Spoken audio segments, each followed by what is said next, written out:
constitucionalista, no con un político que además es el organizador de un evento que tendrá lugar esta tarde en el colegio, en el ilustre Colegio de Abogados de Lima, en el que ha tenido la idea de combinar a analistas políticos con juristas para abordar temas que tienen que ver con la realidad de nuestras instituciones, bajo el título de El camino a las elecciones generales 2026, análisis y reformas constitucionales. Señor Daniel Quiroga, muy buenos días, gracias por estar en RPP. ¿Cómo está Fernando? Buenos días, Mávila. Muy buenos días, doctor. Bueno, ¿cuál es el objetivo del evento que tendrá lugar en el Colegio de Abogados bajo su impulso? Bueno, ese es el segundo coloquio que organiza la Facultad de Derecho de la Universidad César Vallejo, de cara a dotar a la comunidad de reflexiones y estudios acerca de temas que tienen impacto en nuestra sociedad actual. El primer coloquio fue en junio acerca de la revisión de lo que ocurrió el 7 de diciembre con el intento de golpe de Estado de Castillo, y ahora hemos diseñado este coloquio que tiene por objeto fundamentalmente unir dos temáticas que parecen divorciadas pero que en realidad pertenecen a la misma realidad, que es el tema del análisis político con analistas de primer nivel como Augusto Álvarez Rodríguez o Carlos Paredes, ¿no es cierto?, o Juan Paredes Caso, algunos de ellos han sido de esta casa, con juristas que van a analizar lo que queda entre ahora y el 2026 para el recambio constitucional, porque el 2026 desde el punto de vista constitucional va a ocurrir un fenómeno interesante, si es que ocurre, y Dios quiera que ocurra, y es que iríamos al sexto recambio constitucional dentro de un mismo marco constitucional. Eso es una cosa inédita en el país. Hemos tenido 2 mandatos y un golpe, 3 mandatos y un golpe. De alguna manera no teníamos esa institucionalidad democrática y constitucional que hemos adquirido ahora con mucho esfuerzo en la sociedad peruana y con mucha dificultad. Entonces, si llegamos al recambio, como queremos la gran parte de la academia constitucional, al 2026, independientemente de quién está en la presidencia y quién gane las elecciones legítimamente el 2026, habremos avanzado como país y como institución. Y lo otro es que el Congreso ha aprobado una reforma importante, que es el retorno a la bicameralidad. Digamos, yo siempre en clase utilizo el ejemplo de hemos estado 30 años en una mototaxi, tenemos que empezar a caminar ahora en un vehículo de 4 ruedas, ¿no?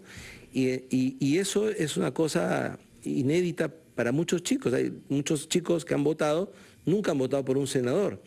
Y entonces volver a adaptarnos a la bicameralidad es todo un proceso político importante que no está terminado. Y además que tiene que quedar claro para la población. Exactamente, y que no se ha terminado el Congreso. No se sabe quiénes van a ser los reglamentos provisionales o transitorios, y finalmente va a haber un reglamento transitorio hasta que se elija y luego cada Cámara hará su propio reglamento.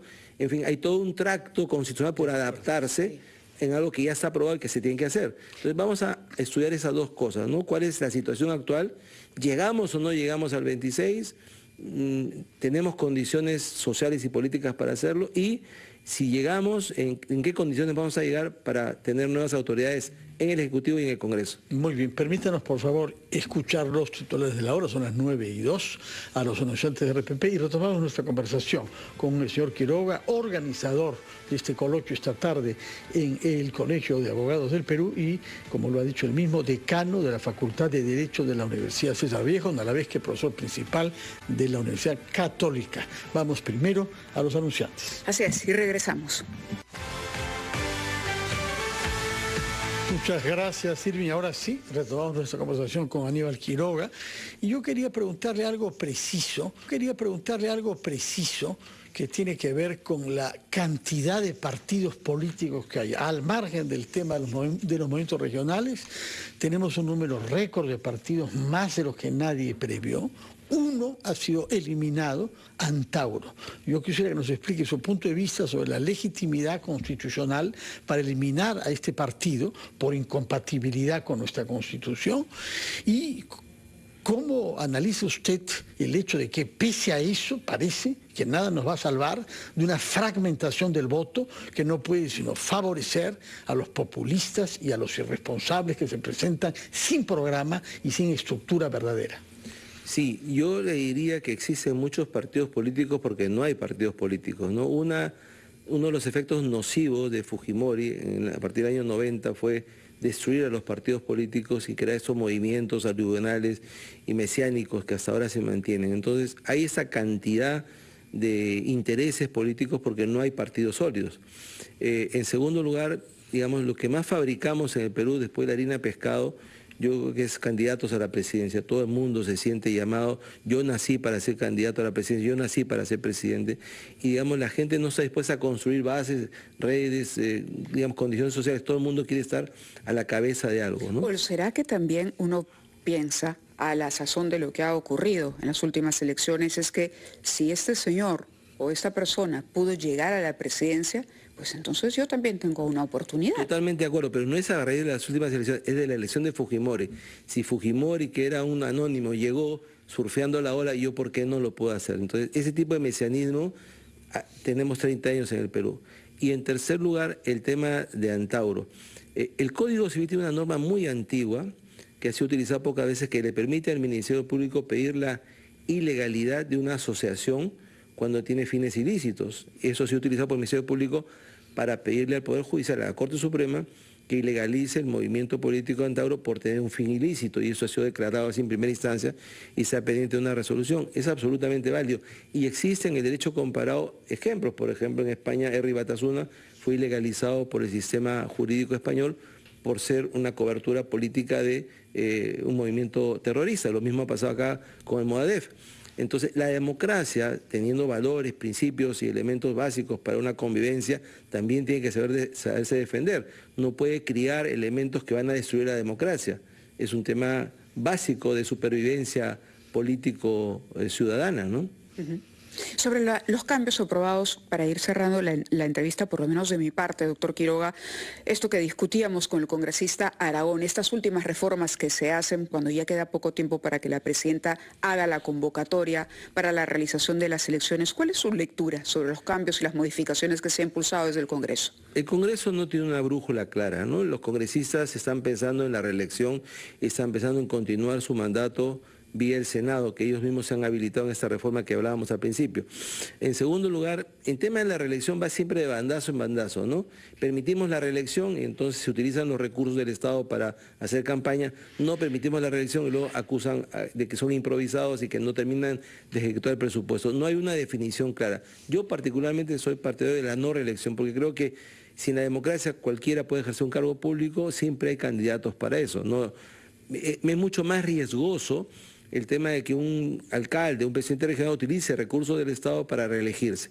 De hecho, en Estados Unidos, hasta los años 40, la Segunda Guerra Mundial, la reelección era perpetua. Demostró el caso del presidente Roosevelt que eso no tenía que ser así, por eso se cerró en una reelección nada más, en la reforma.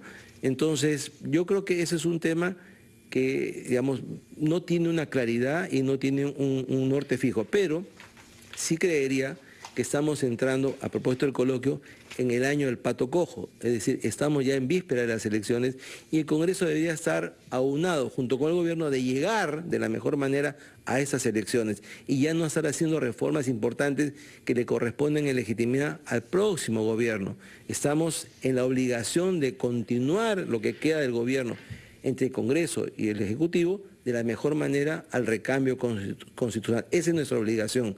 Y por eso yo creo que los congresistas y los miembros del Ejecutivo deben estar trabajando en el norte de lo que tenemos al frente, que es el recambio constitucional. De eso se trata. Tenemos que llegar al 26 a elegir a las mejores autoridades del Ejecutivo y a las mejores autoridades en el Congreso para evitar estos errores del pasado y superar los traumas que tenemos, ¿no? Muy bien, muchas gracias por su presencia acá, por sus explicaciones y también por haber promovido este coloquio que tendrá lugar esta tarde, noche en el Colegio de Abogados. ¿Se puede seguir vía...? Sí, están todos invitados. Primero, el acceso es gratuito, luego se sigue en las plataformas y en las redes. Esto lo ofrece la universidad a sus 4 sedes que tienen en Lima y a las 8 que tienen en provincias. Es un aporte académico y político de la universidad hacia la comunidad. Me he olvidado citar también a Manuel Huertas, que también ha aceptado estar ahí dentro del análisis político. Ella tiene muy buena pluma en el comercio. Huertas. Y esperamos que sea un éxito y que terminado el coloquio, de inmediato empezaremos a pergeñar el tercer coloquio como una extensión de la actividad de la Facultad de Derecho y Ciencias Políticas hacia la comunidad. Permítanos hacer llegar, por favor, las palabras finales que usted pronunciará. Me imagino que hará un resumen y un balance de las conclusiones o de los avances. Nos interesará leer eso, independientemente de poder seguir eso por redes sociales. En mi caso, no en simultáneo, pero después, porque es ahora trabajo. Muchísimas gracias. Gracias, señor Quiroga. por estar con nosotros. Buenos días y gracias por su presencia.